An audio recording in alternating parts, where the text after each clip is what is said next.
Greetings,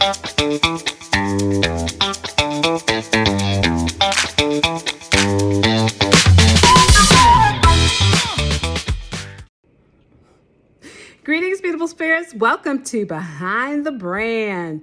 It's your girl, Charlotte. And today I thought I would talk a little bit about something that I'm working on right now. So I am in a entrepreneurial incubator program, accelerator.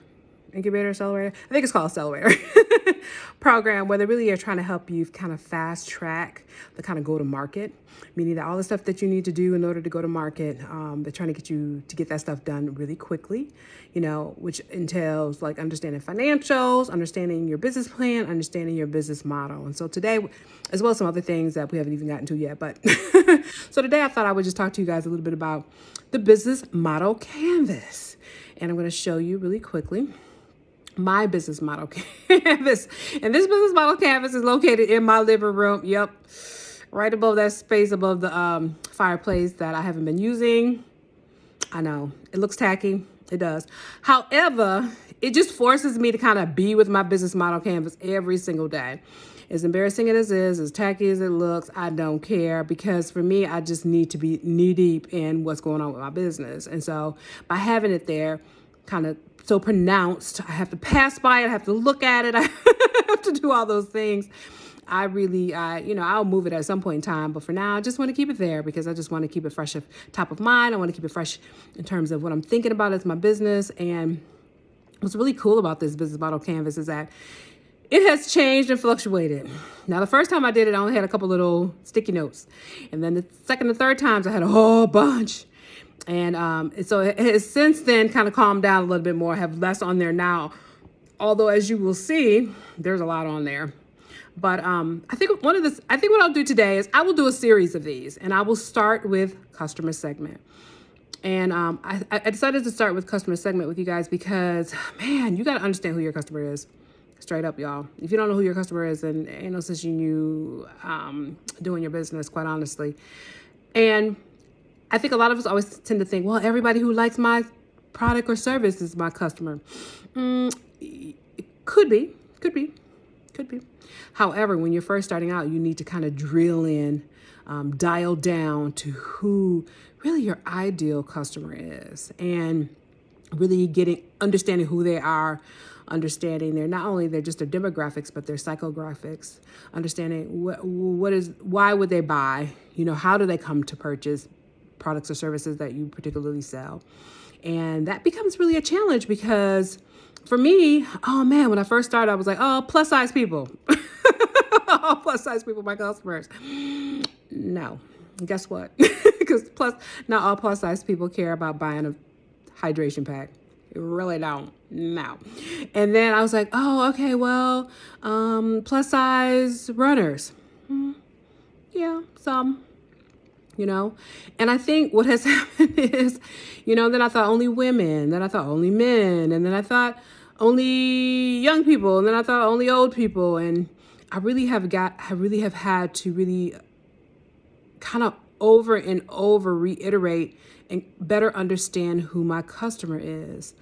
And so then I started saying, well, endurance athletes and outdoor enthusiasts.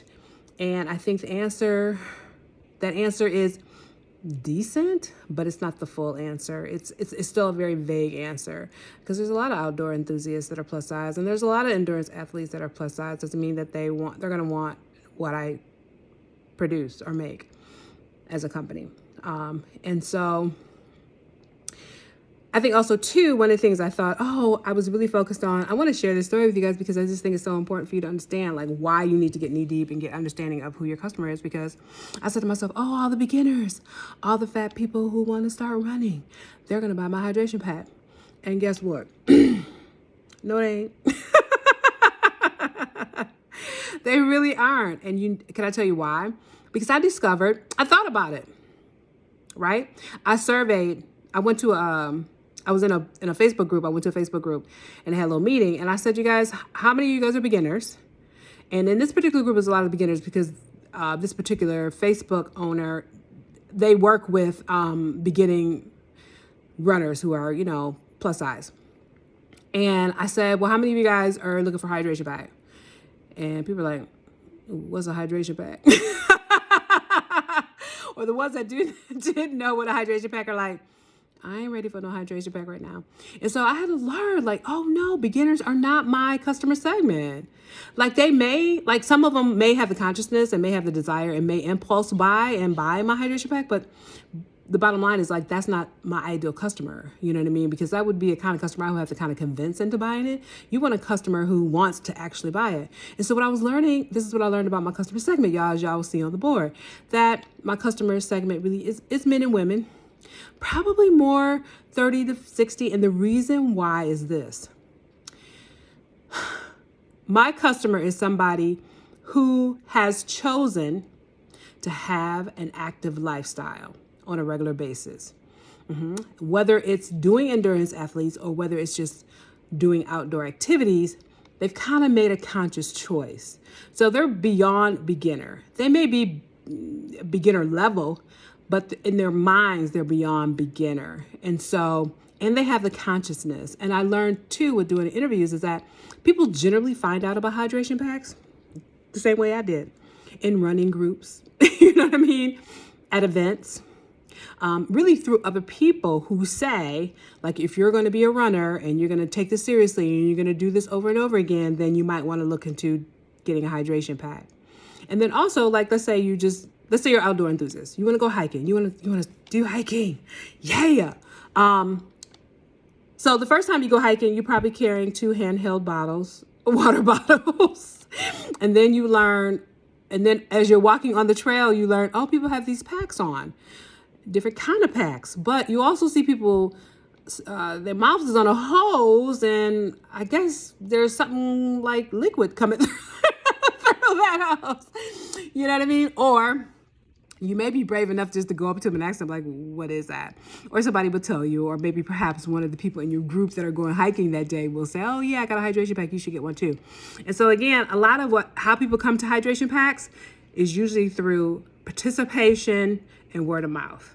And so that becomes really important as someone who's created an outdoor and gear company, because when I'm marketing, I need to figure out how do I get to those people. And how do I get to those people is to get to the people that are already committed, right? To doing this physical activity, to doing these outdoor activities, and then use them kind of. So I think part of my strategy will be, which is another part of the business model canvas, is to use people that are already influencers, people that are well known kind of in the plus size endurance athlete, plus size outdoor enthusiast world, or groups, or people that have written books and all that kind of stuff. Like, really try to get them on board, because then they can be advocates for, champions for the brand. But more importantly, I think I want to use those folks because I want them to test out the product. And if they say the product's okay, then I know that I'm doing what I need to be doing. But some other things that I learned in terms of customer segment is people usually are professionals. Yeah, usually professionals. They may have some college education, not necessarily any degrees. They usually have some disposable income, because hydration packs, yeah, they cost a pretty penny. They're not cheap, especially if you're talking about getting one to do endurance events. So you want it to be high quality, and you want it to be something that's long lasting and has some durability. I also learned that my customer segment includes people who have spent money on other gear as well. So this is only one of many things. For example, I remember one of my survey questions was, what kind of shoes do you buy? And how much do you spend on your running shoes? And people that have already started to spend well over $80 on their running shoes are people then ready to invest in a hydration pack. So it's been an interesting journey, you guys. Like, really trying to drill into your customer segment. Oh my God, I had so many ideas about who my customer segment was, and I knew who they were. But when you start to really drill down and you start to get serious and you start to really get focused on who that customer segment is, because that's who you're going to be marketing to, you learn so much, especially if you're open into learning. And I think I've had to really uncover, I just had no idea that, oh my God, this is my customer segment. And so The other thing that you want to do is, in terms of understanding your customer segment, y'all, is you got to get brave enough to go out and start interviewing people and ask them the questions that you need to ask them so that you can get the information that you need. And that's going to be vital and important. And then making sure that it's just not the people that you know, the people that you want to know, the people that you feel comfortable with, but people that are complete strangers and people that are not going to lie to you, essentially, because that's what you need more than anything. You need the truth. You need to understand, like, what is this customer all about? What I'm loving about my customer segment is this. They are the kind of people that will search for an item. However, if they have to spend too much time searching, then they're not going to get it. And that's interesting for me because, so as I'm working on my pitch deck, right, there's this thing called addressable market.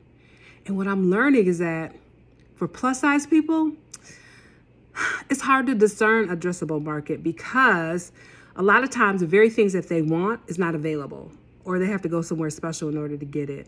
And so sometimes, a lot of people in the plus community don't go out and search because they're like, I don't feel like doing all that work trying to find me a hydration pack that fits my big body. You know what I mean? So then how do I know? Like, how do I know who those people are when they've already kind of given up?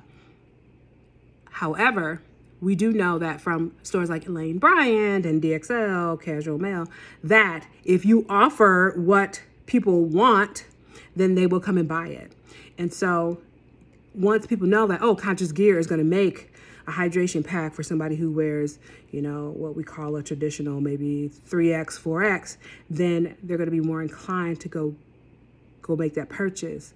But the beautiful thing about the plus size community, this is what I'm learning, is that, look, we are the average size Americans. 70% of men and women are big and tall or plus size, which means that we're average size. Since we're the majority, we're the average size. But interesting enough, retailers still cater to the people that are smaller.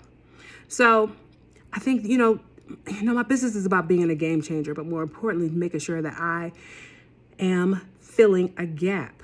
So my customer segment, identifying, articulating, and focusing in on that market is really key to my business success. And it is the key to business success no matter what you do. And I think this is one of the hardest parts, but I think if you take the time and energy, let me tell you guys, look, it's been well over 18 months that I've been working on this business model canvas, and it has evolved and changed. There's some areas that never change. Like I knew I was doing e-commerce. I knew I was doing probably Amazon, honestly, Walmart. I know you're thinking Walmart. No, but Walmart, I don't know if my brand will be sold in Walmart, but Walmart has an online platform and they sell products. So yeah, I know. I'm working on that. I'm working through my stuff on that. But anyways, I'm just saying that, there's certain things about my business model canvas that I always knew and that's always going to stay the same. But this customer segment part has really challenged me to get really serious about who my customer is so that I can really identify what is the addressable size market and who are these people and what is the financial potential for my company. So there's a whole bunch of other things on this business model canvas here. Let me see.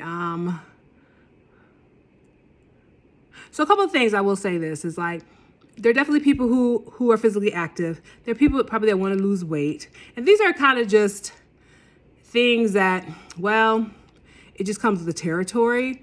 And those are things that came out when I interviewed them. So, and I really talk about like, again, groups, like Facebook groups, running groups, triathlon groups, physical activity groups, HIIT groups, exercise classes, places where people come together because they've chosen, right, to live this kind of physical, active lifestyle, and then they get the information that they need about the gear and apparel that they need in order to be successful or to do their endurance events. So, yeah, man, I could talk about this customer segment business all day long because it really has evolved over time, and I really have seen that I'm still continuing to learn.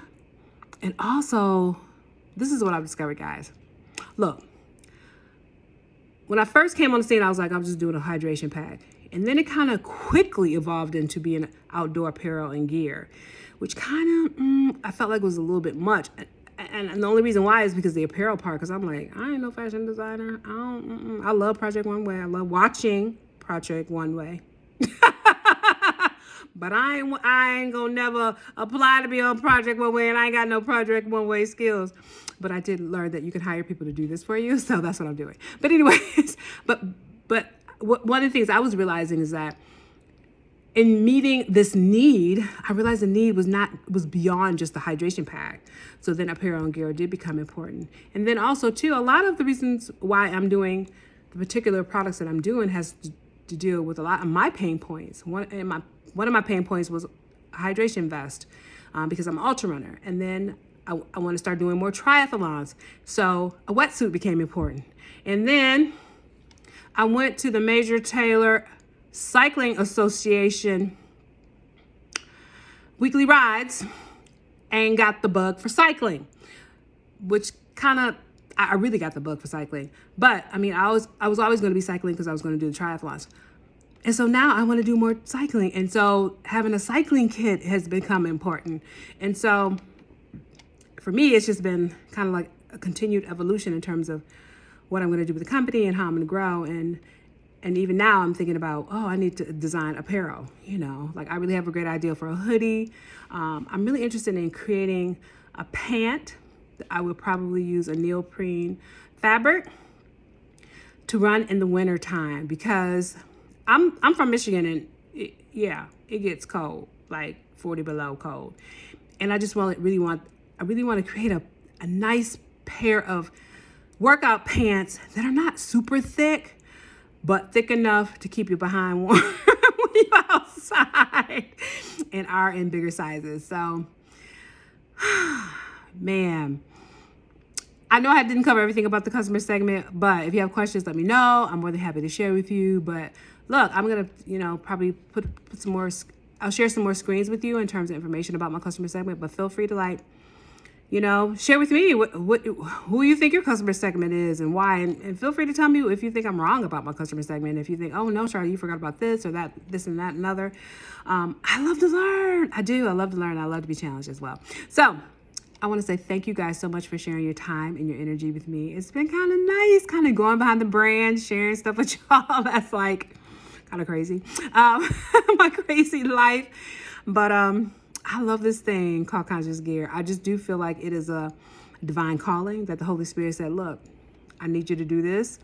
And I feel humbled and blessed to be able to do it. And I feel even more honored to be able to share this with you. So thank you guys so much. Yes, I appreciate you. Have a beautiful day, week, and I'll see you next week with another Behind the Brand. And in the meantime, I'll see you outdoors. I'll see you outdoors. I'll see you outdoors. Take care, fam. Peace and love.